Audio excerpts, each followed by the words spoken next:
ulikuwepo hapa juzi kukabidhi nyumba na familia ile ilitabasamu, lakini leo tupo hapa kwa ajili ya jambo jingine la kuhakikisha ndugu zetu ambao wana changamoto zaidi, basi nao katika msimu wa sikukuu wanasherehekea kwa tabasamu zito kweli kweli. Leo hii tuko hapa ndugu zangu Wanailemi kwa ajili ya jambo la kuwasaidia wale ambao wana uhitaji zaidi, na katika kata ya Ilemi tunazo kaya 13. Kwa hiyo kaya 13 ndio ambazo zitakwenda kunufaika leo. Tunatambua kwamba kata Ilemi ni kubwa na ina watu wengi ambao wana uhitaji, lakini tumeangalia wale ambao wana uhitaji zaidi ya wengine ndio ambao wamepata kipaumbele kwa leo, lakini tunaamini kadri Mwenyezi Mungu atakavyozidi kumbariki kiongozi wetu tutaendelea kuwafikia wengi zaidi. Kwa hiyo kwa wale ambao hamjafikiwa, msijione wanyonge, na nyie endeleeni kutabasamu na kumwombea zaidi kiongozi wetu ili siku nyingine atufikie zaidi, kwa sababu kuna mambo mengine tumeshafanya na ameshawafikia wengi zaidi, lakini bado tunahitaji kuwafikia kwa sababu changamoto hazijawahi kuisha, huwa zinaendelea kuwepo. Kwa hiyo tunakaribisha sana kiongozi ili uweze kufanya kile ambacho tunakifanya siku ya leo. Lakini kwanza ningependa kupongeza kwa moyo wako wa kipekee wa kuwagusa wananchi wetu wa kata hii ya Ilemi. Nadhani mratibu wa Tulia Trust hapa amesema ni siku 2 tu ulikuwepo hapa kukabidhi nyumba pale mtaa Mwafute. Tunashukuru sana. Lakini tulipokuwa pale, mheshimiwa mbunge, tulikuomba ombi kwamba tuna changamoto za mitaro pamoja na barabara Mange. Kaagiza hapo hapo watu wa TARURA wafike.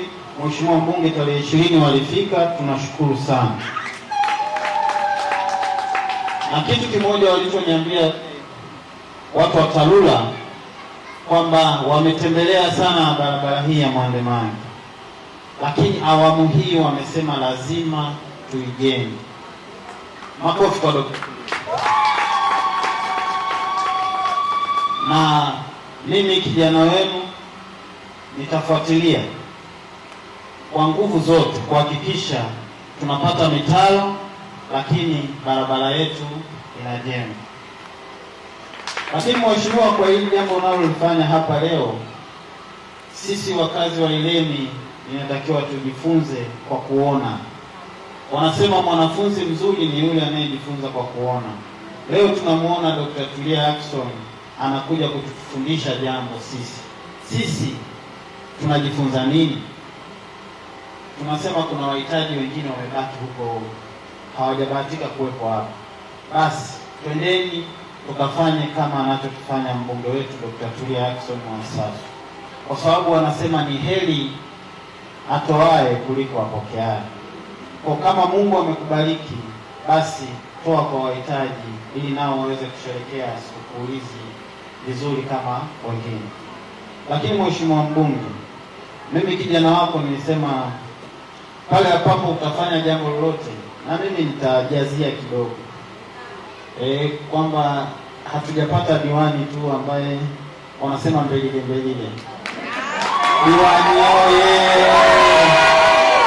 Nilikuja kwa ajili ya zoezi la nyumba, ni kweli, na hilo zoezi litaendelea, lakini kwa sababu tunayo mitaa 60 hatutarudi hapa Ilemi hivi karibuni, itatuchukua muda kidogo, lakini tutarejea tena. Kwa hiyo tunaenda kwenye kata nyingine ili tukafanye huko nako, na kama diwani alivyosema tunafanya hivi.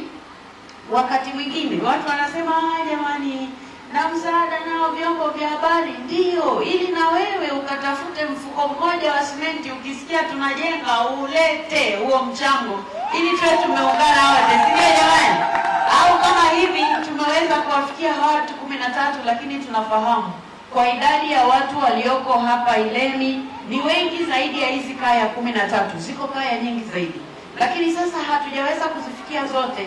Sasa tukifanya hivi na wewe ukaona, sio lazima kila mtu umpe kama sisi tumpavyo, kwa sababu kila mtu anadaiwa kulingana na kile ambacho Mungu amemjalia. Yaani unatoa kile ulichonacho, sio ambacho huna. Kwa hivyo wewe mwingine ambaye unacho kidogo kidogo unamsaidia yule ambaye ni mhitaji aliye jirani yako. Usiseme sasa na narudi na bodaboda, msaidie wa jirani kama ana tabu hiyo. Kama hana basi welete mchango kwetu sisi ili tuikusanye pamoja tuwapelekee sisi hao wahitaji.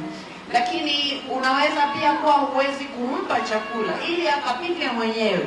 Labda kinamtosha tu na familia yako, lakini siku hiyo mkala na familia kikabaki, mpatie jirani asilale na njaa wakati wewe kwako umelaza chakula. Si ndio jamani? Kwa hiyo haya tunayafanya ili kila mmoja ajifunze kutoka kwa mwenzake. Kama alivyosema Mheshimiwa Diwani, na mimi naungana naye. Lakini sasa hili la leo ni moja ambalo tumekuja kwa ajili ya hizi kaya 13 ambazo watapatiwa kila kaya mchele kilo 20, alafu watapewa na pesa kidogo kwa ajili ya kununua mboga ile siku ya sikukuu. Sasa baada ya kusema hilo, ni mshukuru Mheshimiwa Diwani kwa sababu sasa yeye kaongeza na ya soda, ili akishanunua mchele kachapewa atanunua mboga alafu na soda anunue anywe. Kwa hiyo Mheshimiwa Diwani, tunakushukuru sana kwa mchango wako uliotoa, na kwa kweli tunakushukuru kwa ushirikiano huu ambao tunaamini hata sisi kama hatuko hapa, basi na wewe unapoendelea kufanya huko mtaani kidogo kidogo na wananchi wanaendelea kuamka, naamini tutafika sehemu ambayo hapa Uyole kila mmoja atakuwa na tabasamu. Yaani kila mtu akimwona mtu ana taabu basi anamnunulia hata andazi moja ili siku hiyo asiwe na njaa siku nzima. Si ndio jamani? Hilo si linawezekana wana ile miezi. Uyole Uyole atabasamu. Tunatamani kila mtu atabasamu. Mbunge wenu sana atabasamu kila wakati jamani. Hajawahi kununa au vipi? Asiwepo mtu amenuna kwa ajili ya njaa. Sasa baada ya kusema hayo, niwaombe, baada ya kuwashukuru viongozi wangu, niwaombe sasa tena wananchi pamoja na viongozi, ushirikiano huu tunaotoa tuendelee kuwa nao. Kwa nini? Mambo haya huwa yanafanyika kila wakati na tusichoke. Tusichoke. Kwa nini? Kwa sababu mnapokuja kama hivi basi mnatutia na moyo na sisi kutia bidii katika yale tunayoyafanya. Sasa huko mbele anakuja mambo mengine. Kwa mfano hivi karibuni litaanza zoezi la kuwashonea watoto nguo za shule, na kwa hapa Ilemi mepewa watu wangapi Diwani? 300. Watoto 300 kutoka kata ya Ilemi, kutoka kwenye mitaa yetu watashonewa nguo za shule. Sasa hata hao nao tunahitaji ushirikiano wenu. Kwa nini? Kwa sababu watoto kwenye kata yetu jamani hawako 300 wanaosoma shule ya msingi, ni zaidi ya hao. Lakini tunaenda kwanza kwa wale wanaotoka kaya zenye uhitaji zaidi.